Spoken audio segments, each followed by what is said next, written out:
आज वचनों को मैं बताना चाहता हूं, उसमें हम खुदा जिसने हमें बनाया है उस खुदा के तुल्य हमें बनाया गया है।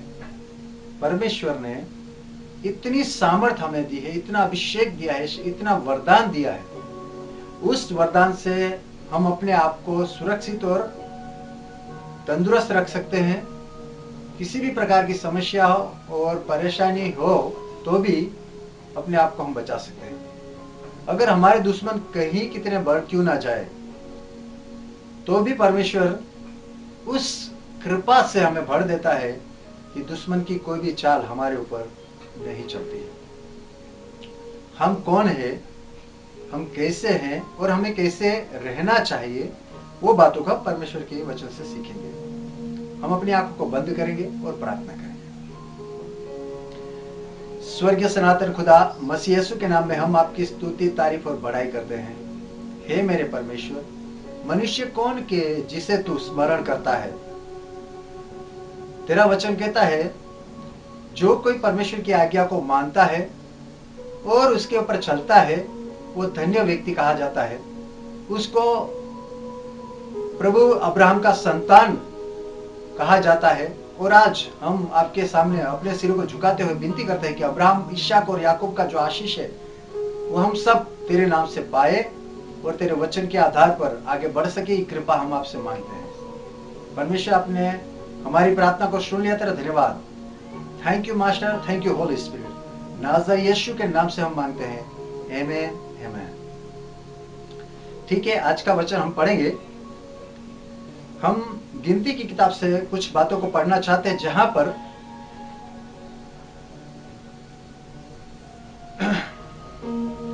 हम गिनती की किताब 23 अध्याय उसकी 7वीं आयत से पढ़ेंगे। उसमें कई ऐसी बातों को देखते हैं। वहां पर एक बालाम करके परमेश्वर का भक्त है और बालाक करके परमेश्वर के लोगों के विरोध करने वाला व्यक्ति है। यहां एक धर्मी व्यक्ति है जिनके विरोध में एक अन्य जाति व्यक्ति, जो परमेश्वर से और परमेश्वर लोगों से घृणा करने वाला व्यक्ति, परमेश्वर के लोगों के विरोध में एक श्राप देने के लिए उसको उकसाता है। ऐसी बातों को हम देखते हैं। बालाम जो है, बालाक का कहने पर वो बालाक को कहता है कि आप बलिवेदी को बनवाओ ताकि हम लोग क्या करें, परमेश्वर के सामने बलिदान करके परमेश्वर को क्या करें, हम अपने सन्मुख को पाए, ताकि परमेश्वर से हम बात कर सके कि जिसे हमें श्राप देना है वो लोगों को श्राप दे सके।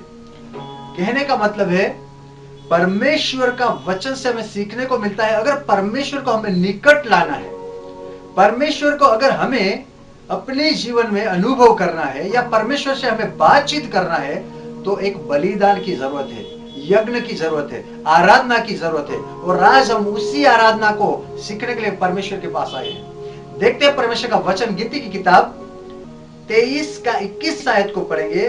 उसने याकूब में अनर्थ नहीं पाया। देखो, उस परमेश्वर ने याकूब में अनर्थ नहीं पाया और ना इज़राइल में अन्याय देखा है। और ना इज़राइल में अन्याय देखा है। उसका परमेश्वर यहोवा उसके संग है। उसका परमेश्वर यहोवा उसके संग है। और उनमें राजा की सी ललकार होती है। और उसमें राजा की सी ललकार होती है। देखो, जिसके साथ में परमेश्वर है वो व्यक्ति कमजोर नहीं है, वो कभी भी कमजोर नहीं कहला जाएगा, क्योंकि उसके बोलने में ऐसी सामर्थ है जैसे राजा अधिकार देता है। राजा बोलता है ये करना है, वो हो जाता है। अगर आपके विरोध में कोई भी व्यक्ति उठता है और परमेश्वर के नाम से, यीशु मसीह के नाम से हम प्रार्थना करते हैं तो वही अधिकार के साथ में हम प्रार्थना करते हैं, क्योंकि हमारा जो परमेश्वर है वो राजाओं का राजा और प्रभुओं का प्रभु है। हम भी उनकी संतान है, हम परमेश्वर की संतान है। और जब हम परमेश्वर की संतान है और परमेश्वर की आज्ञा को मानते हैं, देखो याकूब के विषय में ऐसे लिखा है, याकूब में अनर्थ नहीं पाया। दूसरी बात है, उसमें कोई पाप उसने नहीं देखा, इज़राइल में भी कोई पाप नहीं देखा। यानी कि जो परमेश्वर के लोग हैं उनमें परमेश्वर की अनुग्रह और आशीष रहती है, और परमेश्वर के वचन के आधार पर जब हम चलते हैं, जीते हैं, तब हमारे अंदर परमेश्वर पाप को नहीं पाता है, पाप को नहीं देखता है। हम देखें गिनती की किताब 23 की 9 से पढ़ेंगे, 11 आयत तक हम 10 आयत तक हम पढ़ने जा रहे हैं अभी। बराबर इस वचनों को पढ़ना कि जो बालाम जो है वो इज़राइल लोगों को श्राप देने के लिए वो परमेश्वर के आगे एक वेदी को बनाता है, एक नहीं 7 वेदी को बनाता है, और एक एक वेदी के सामने क्या करता है, एक मेमना और एक भेड़ लगाता है। यानी कि 7 मेमने और 7 भेड़ों को परमेश्वर के सामने बलिदान करके वो पहाड़ पर परमेश्वर से बातचीत करने जाता है। हम इन बातों को हम देखने जा रहे हैं, पढ़ेंगे।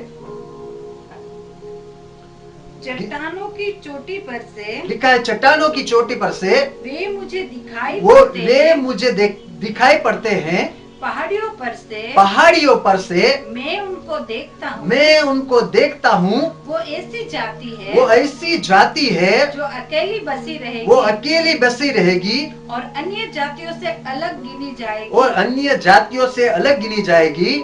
याकूब के धूली के किनके को, याकूब के धूली की किनके को, एक एक कण को कौन गिन सकता कौन है? गिन सकता है। हाँ, यहाँ इज़राइल की चौथाई की यहाँ इज़राइल की चौथाई की गिनती कौन ले सकता गिनती है? कौन ले सकता है। सौभाग्य, सौभाग्य, यदि मेरी मृत्यु धर्मियों की सी यदि मेरी मृत्यु धर्मियों की सी और मेरा अंत भी उन्हीं के समान हो। मेरा अंत भी उन्हीं के समान हो। बालाम कहता है मेरी गिनती धर्मियों में हो जाए और मेरा मृत्यु उन्हीं लोगों के समान हो। वो धर्मी है, न्याय है, ऐसा ही मेरा भी मृत्यु हो, ऐसे ही वो सोचता है। आगे बढ़ेंगे। तब बालाक ने बिलाम से कहा, तब बालाक ने बिलाम से कहा, तूने मुझसे क्या किया है? तूने मुझसे क्या किया है? मैंने तुझे अपने शत्रुओं को श्राप देने को मैंने बुलाया था, तुझे अपने शत्रुओं को श्राप देने को बुलाया था, परंतु तूने उन्हें आशीष से आशीष दी है। परंतु तूने उसे आशीष ही आशीष दी है। परमेश्वर से जा करके वो प्रार्थना करता है, परमेश्वर उनके विरोध में कभी भी श्राप देने के लिए वो बालाम को कोई भी बातें उनके हृदय में नहीं रखता है। किसी भी समय में वो ऐसा एक बार नहीं करता, वो 3-3 बार करता है, ताकि वो याकूब के जो घराने हैं उनको श्राप दे सके, इज़राइल को वो श्राप दे सके।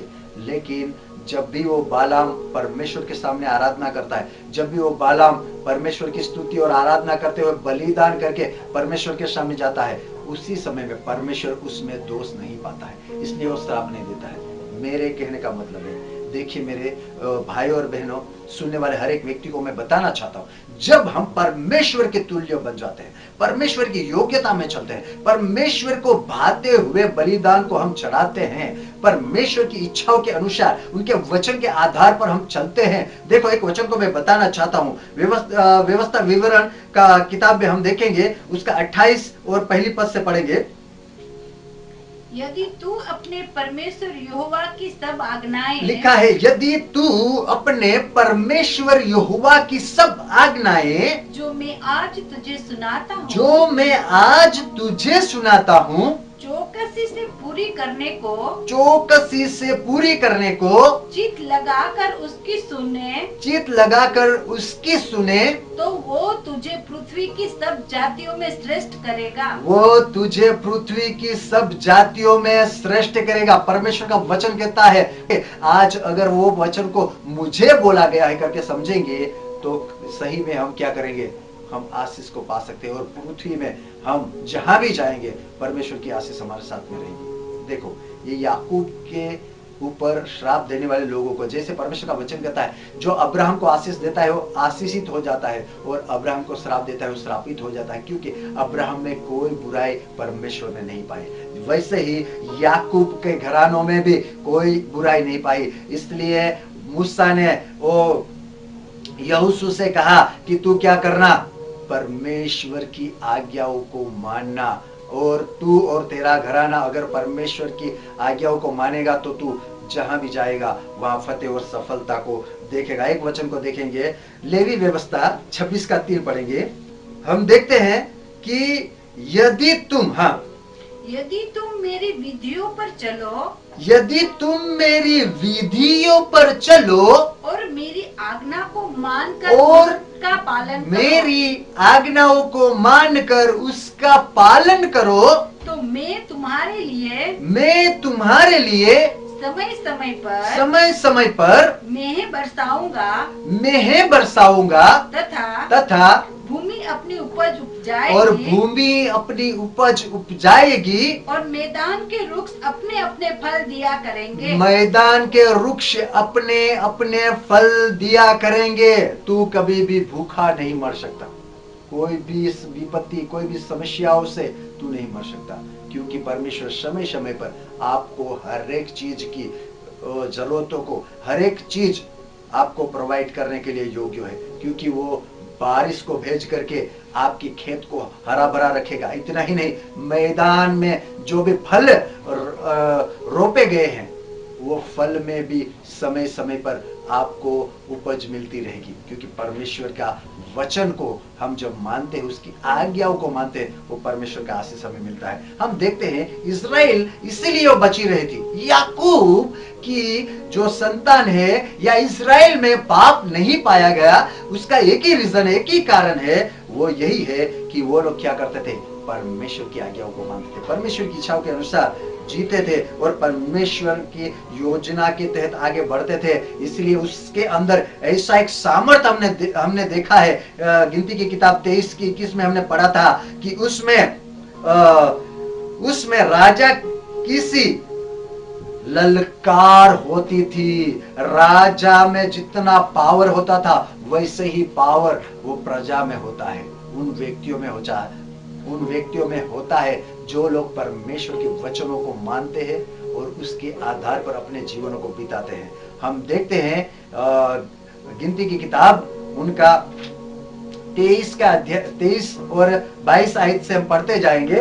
उनको मिस्र में से ईश्वर ही निकाल के लिए आ रहा है। देखो, बालाम बोल रहा है उसको मिस्र में से ईश्वर ही निकाल के लेके आ रहा है। वो तो, हाँ, बेनेल सांड के समान बल रखता है। निश्चय कोई मंत्र याकूब पर नहीं चल सकता। निश्चय कोई भी मंत्र याकूब पर नहीं चल सकता है। हाँ, और इस्राएल पर भावी कहना कोई अर्थ नहीं रखता। और प्रभु के ऊपर विश्वास रखने वाले के ऊपर कोई भी श्राप देने से कोई फायदा नहीं है। यहाँ लिखा है कि निश्चय कोई भी मंत्र याकूब पर नहीं चल सकता है और इस्राएल पर भावी करना कोई भी अर्थ नहीं रखता है। कोई भी मतलब नहीं रहता है कि हम उसको श्राप दे। हाँ, आगे। परंतु याकूब और इस्राएल के विषय में अब यह कहा जाएगा कि ईश्वर ने क्या ही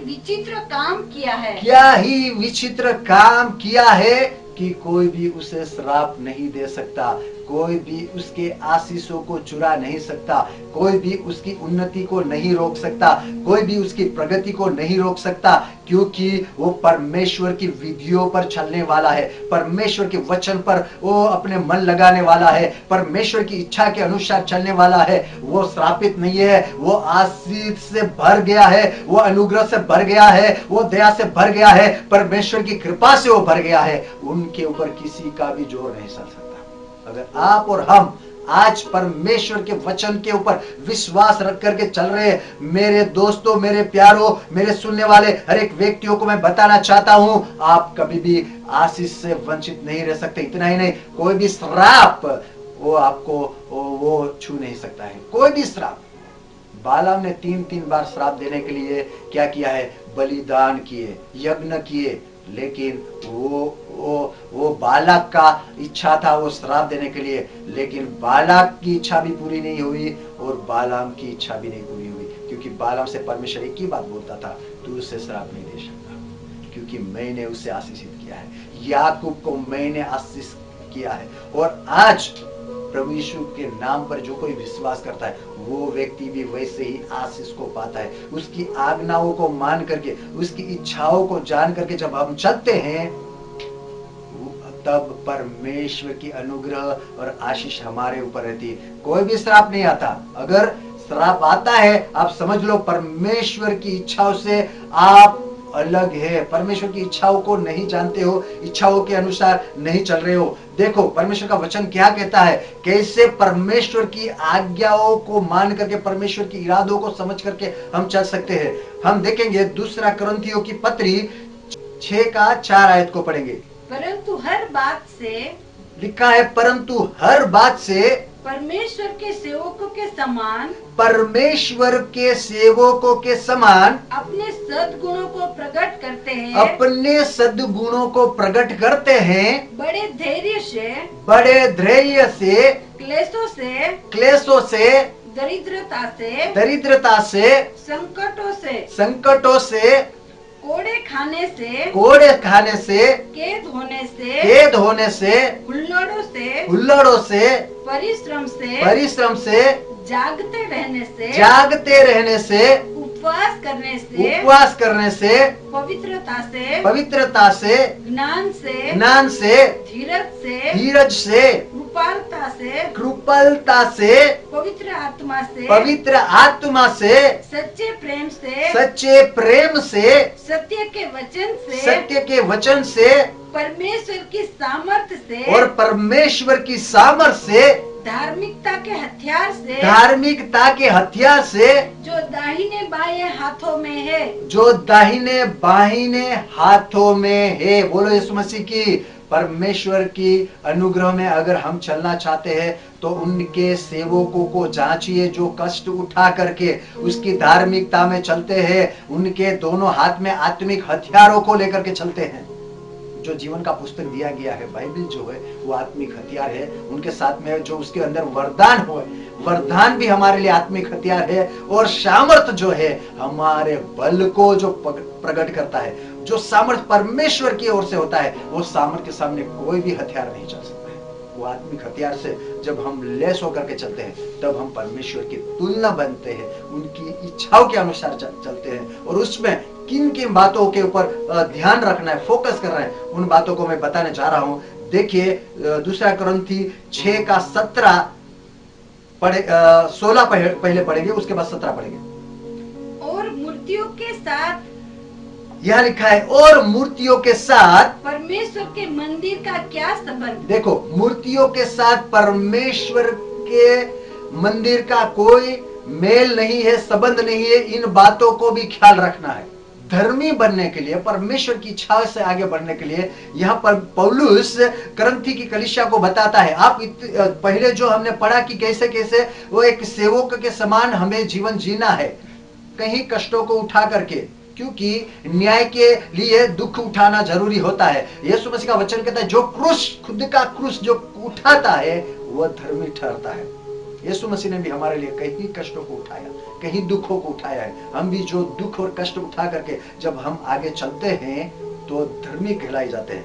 उनके साथ में इस दुनिया में हम रह रहे हैं तो किन बातों को ख्याल रखना है, वो बातों को हम यहाँ पढ़ रहे हैं। 16वीं आयत में हम देखते हैं, और मूर्तियों के साथ परमेश्वर के मंदिर का क्या मेल, क्या संबंध है। उससे कोई संबंध नहीं, कोई मेल नहीं। आगे, क्योंकि हम तो जीवते परमेश्वर के मंदिर हैं। देखो हम तो जीवते परमेश्वर के मंदिर हैं, जैसा परमेश्वर ने कहा है, जैसा परमेश्वर ने कहा है, मैं उनमें बसूंगा, मैं उनमें बसूंगा। मतलब कि जो परमेश्वर के लोग हैं, जो पवित्र लोग हैं, जो धर्मी लोग हैं, जो न्यायी लोग हैं, जो कष्ट उठाते हैं, वो जो लोग परमेश्वर के लोग कहलाते हैं, वो परमेश्वर का मंदिर है। और कहता है मैं उनमें बसूंगा, उनमें बसूंगा।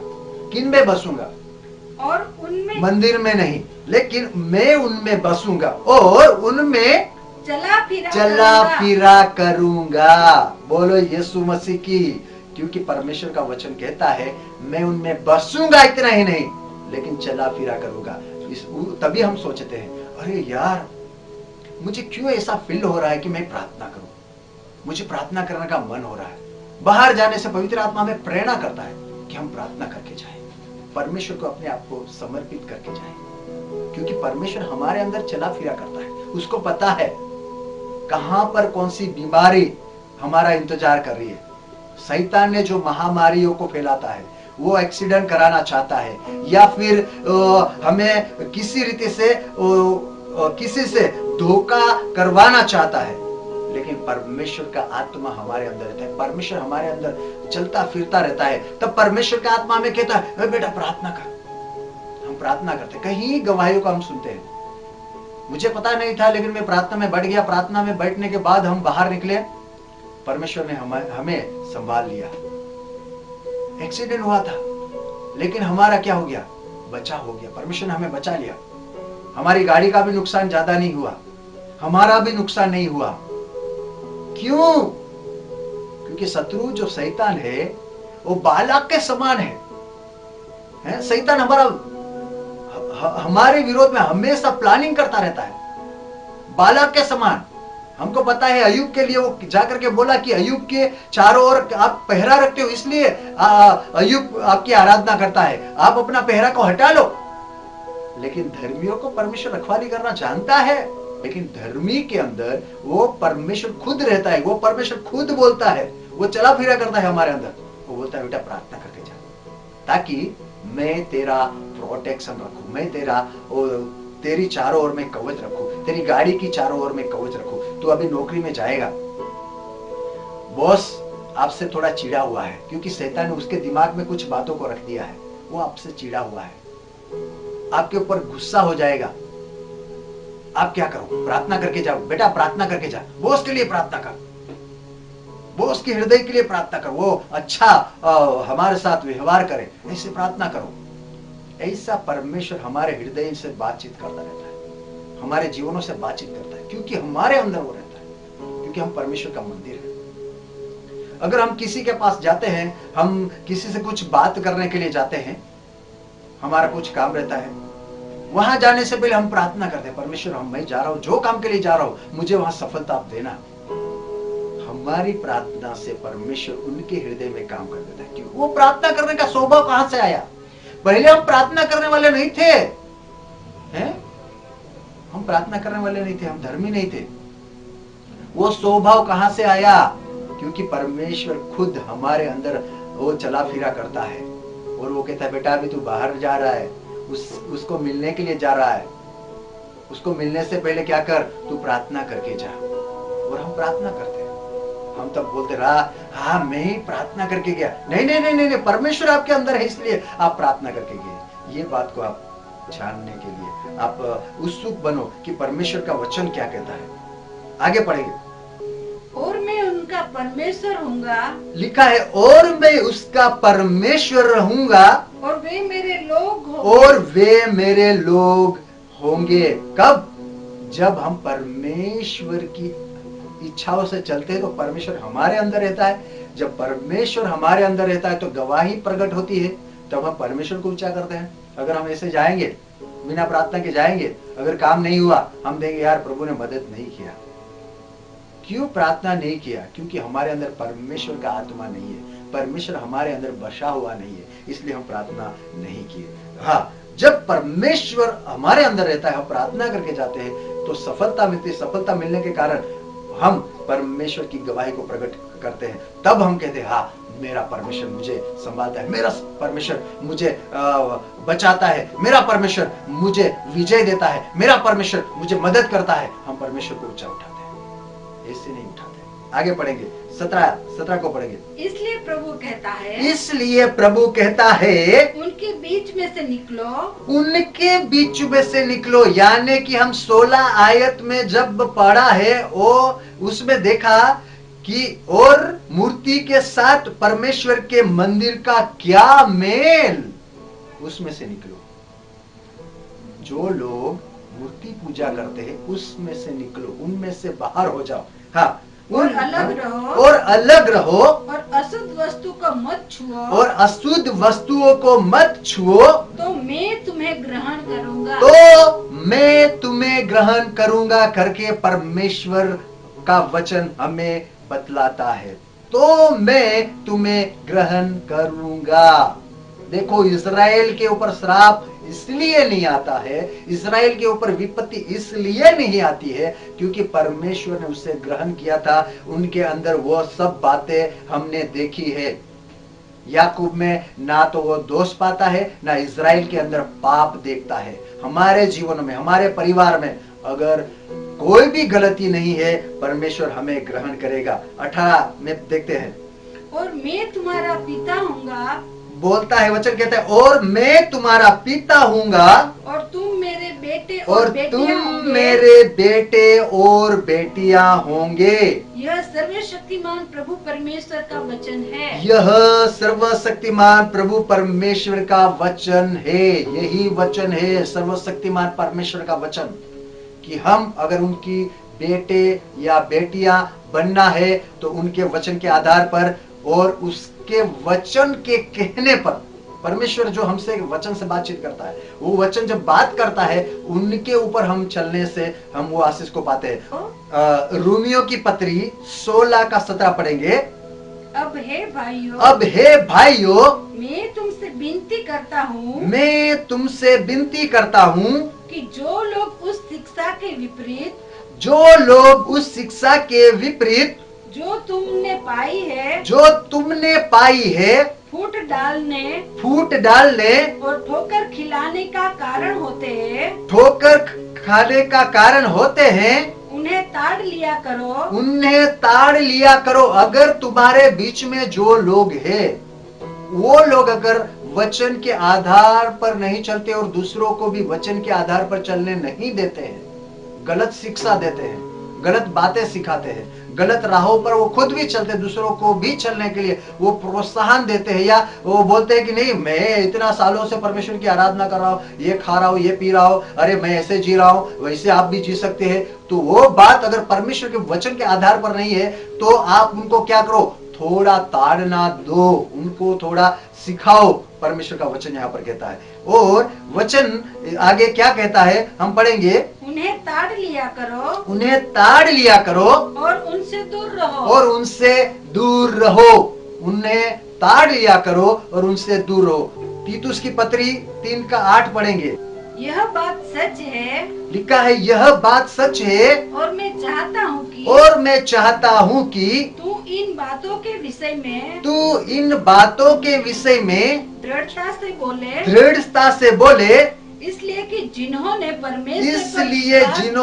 परमेश्वर पर विश्वास किया है वे भले भले कामों में लगे रहने का ध्यान रखे। भले भले कामों में लगे रहने का ध्यान रखे। ये बातें भली और मनुष्य के लाभ की है।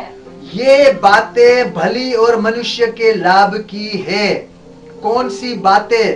भले भले कामों में लगे रहें। इन दिनों में मैं परमेश्वर के वचन से आपसे बताना चाहता हूं कि हम भलाई की ही काम करें, हम एक दूसरे को आगे बढ़ाने का काम करें। उनके बेटे और बेटियां हैं, हम भलाई के काम करने वाले लोग हैं। हम आगे पढ़ते हैं, 9 आयत पढ़ेंगे। पर मूर्खता के विवादों, देखो यहाँ ऐसी बातों को पौलुस बताता है, पर मूर्खता की विवाद को और वंशावलियों और विरोध और झगड़ों से जो व्यवस्था के विषय में हो बचा रहो, क्योंकि वे निष्फल और व्यर्थ है। हाँ, देखो कई बार जब हम परमेश्वर के वचनों को पढ़ते हैं तो विवादों में फंस जाते हैं, वंशावलियों में फंस जाते हैं। एक भाई ने मुझसे बात करी, मुझसे कहा, देखिए पौलुस ने तीमोथी को कहा है तू क्या करना, थोड़ी थोड़ी द्राक्षा रस पिया करना। तो यार पीने से हरज क्या है, उससे नुकसान क्या है? पौलुस ने भी तो कहा है, लेकिन पौलुस ने किस विषय में कहा है वो बातों को वो नहीं जानते। पौलुस ने तीमोथीस को इसलिए कहा था कि ये पौलुस एक धर्मी व्यक्ति है, वो उपवास करने वाला व्यक्ति है। परमेश्वर के सामने एक अच्छा धर्मी ठहरने के लिए उपवास प्रार्थना करने वाला व्यक्ति है, वो जाकर के प्रचार करता है, लोगों को मिलता है, लोगों से मिलने के कारण उसको समय पर खाना नहीं मिलता है, तो उसकी पेट की समस्या हमेशा बनी रहती थी। वो थोड़ा पेट का गड़बड़ी के कारण पौलुस ने बोल दिया, तेरा पेट थोड़ा खराब रहता है तो तू क्या करा, थोड़ी थोड़ी द्राक्षा रस पीना, ऐसे बोला था, मदिरा पीना करके नहीं बोला था, दारू पीना करके नहीं बोला था। इसलिए पौलुस ने पीना है। लोग उसका गलत इस्तेमाल करके वो लोगों को वादों में, वाद विवाद में फंसा देते हैं, और लोग वचनों को न जानने के कारण, वचन की कमी होने के कारण, बहुत वचनों को वो कम पढ़ते हैं, इसलिए नहीं जानते हैं और उनके बातों में फंस जाते हैं। हम जो पढ़ रहे हैं उसकी 10वीं आयत को पढ़ेंगे। किसी पाखंडी को, देखो यहाँ पर लिखा है, किसी पाखंडी को एक दो बार समझा बुझाकर, एक दो बार समझा बुझाकर उससे अलग रहो। उससे अलग रहना अच्छा है, लेकिन उसके साथ में वाद विवाद करने से कोई फायदा नहीं है, क्योंकि उसको तो क्या करना है, वो गलत रास्ते को चुन लिया है, उसी रास्ते में उनको चलना है। वो परमेश्वर की व्यवस्था के आधार पर जीना नहीं चाहता, इसलिए क्या करता है, वंशावली में फंसा देता है, या कई बातों में हम लोगों को फंसा करके वो बातचीत करता रहता है, वचन में ऐसे लिखा है, वचन में वैसे लिखा है, और वो हमें उलझन में डाल देता है। ऐसे लोगों से क्या करना है, हमें बच करके रहना है, उससे हमें दूर रहना है। अगर हम इन दिनों में हमें ऐसे लोग मिलते हैं तो क्या करो, उससे थोड़ा आप दूर हो जाओ, और आप परमेश्वर की वचन के आधार पर, परमेश्वर की इच्छाओं से आगे बढ़ने की कोशिश करो। इसलिए हमने गिनती की किताब में याकूब के विषय में पढ़ा था, 23 और 21 आयत में, उसके अंदर इतना परमेश्वर का सामर्थ्य है कि जैसे राजा के अंदर होता है, इतना पावर था। कहने का मतलब है, जितना राजा में पावर था उतना ही पावर याकूब में था, याकूब के ऊपर इज़राइल में भी उतना पावर था। इस बातों को हम देख सकते हैं। इसलिए लिखा है कि राजा की सी ललकार होती थी उनके शब्द में, उनके बोलने में उतना पावर था, इतना सामर्थ्य था। आज परमेश्वर के बच्चों, मैं आपसे बताना चाहता हूं, किसी भी वाद विवाद में मत फंसो। आपको ध्यान करना है परमेश्वर का वचन हमें क्या सिखाता है। उनकी अगर संतान होना है, हमने दूसरा ग्रंथी की किताब में हमने पढ़ा कि हम उनके जीवित मंदिर है, उनके मंदिर होने के कारण परमेश्वर हमारे में क्या करता है, चलते फिरते रहता है। हम परमेश्वर का मंदिर है। यहाँ से कोई भी ऐसी बातें हमारे जीवन से ना निकले जिससे हम आशीष और अनुग्रह से दूर हो जाए, परमेश्वर से हम दूर हो जाए। हम अपने आप को जांच लें कि हम किन बातों में परमेश्वर से दूर है, उन बातों के लिए हम प्रार्थना करें। आइए हम अपनी आंखों को बंद करें, प्रार्थना करें। हमारे सनातन प्रभु, हम तुझे धन्यवाद देते हैं इस सुंदर समय के लिए। परमेश्वर पिता, आपने हमसे वचनों से बातचीत किया, मैं तुझे धन्यवाद देती हूँ। जो अपने वचनों के अनुसार चलते हैं उनको आप आशीषित करते हैं, उन पर कोई भी मंत्र तंत्र नहीं चलता। इस वचनों के लिए मैं आपका धन्यवाद करती हूँ परमेश्वर, कि जो परमेश्वर तेरा वचन कहता है वो वचन के अनुसार, ओ प्रभु, इन दिनों में अपने लोगों को वचन के अनुसार जीवन बिताने के लिए आप सहायता और मदद करें, ऐसे हम तुझे प्रार्थना करते हैं। पिता, मैं प्रार्थना करती हूँ जो लोग ये वचनों को सुन रहे हैं उनको परमेश्वर इन दिनों में अपने वचनों के अनुसार जीवन बिताने के लिए और उसमें बने रहने के लिए आप सहायता और मदद करें, ऐसे हम तुझे प्रार्थना करते हैं, ताकि उनके जीवनों में जो कोई समस्याएं हो, तकलीफ हो, वो सब यीशु मसीह के नाम से दूर होने पाए। ऐसा अनुग्रह तो होने दे, ऐसे हम तुझे प्रार्थना करते हैं। परमेश्वर, मैं प्रार्थना करती हूँ इन महामारी के समय में जो लोग अपने बिस्तर पे लेटे हुए समस्या में है, तकलीफ में है, उन सबों के लिए मैं प्रार्थना करती हूँ परमेश्वर। ओ प्रभु, तेरा छेदा हुआ हाथ बढ़ाकर उनको तू चंगाई दे, ऐसे हम तुझे प्रार्थना करते हैं परमेश्वर। उनकी हर एक समस्याओं को तू हटा दे,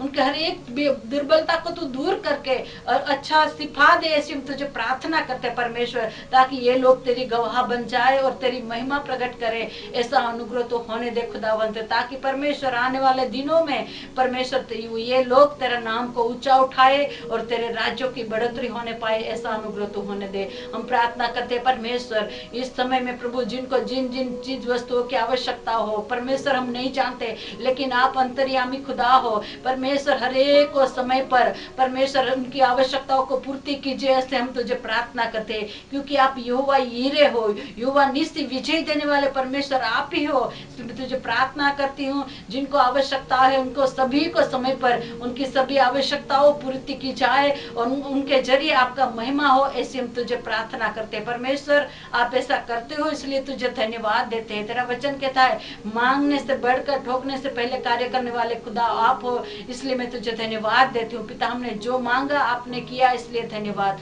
धन्यवाद के साथ प्रार्थना यीशु मसीह के नाम से मांगते हैं, सुन और ग्रहण कर पिता, आमीन। हमारे चैनल को सब्सक्राइब करें, लाइक करें और बेल आइकन को दबाएं। मैं आपसे पूछना चाहता हूं, अगर जो वचन हम आप तक पहुंचा रहे उसमें आप कुछ अपनी बातों को बताना चाहते हैं या कुछ सुझाव देना चाहते हैं, हम जरूर आपकी सुझाव को लेंगे। इतना ही नहीं, आपकी अगर कोई भी प्रार्थना रिक्वेस्ट है, आप हमारे फ़ोन नंबर लेकर के हमें फ़ोन कर सकते हैं।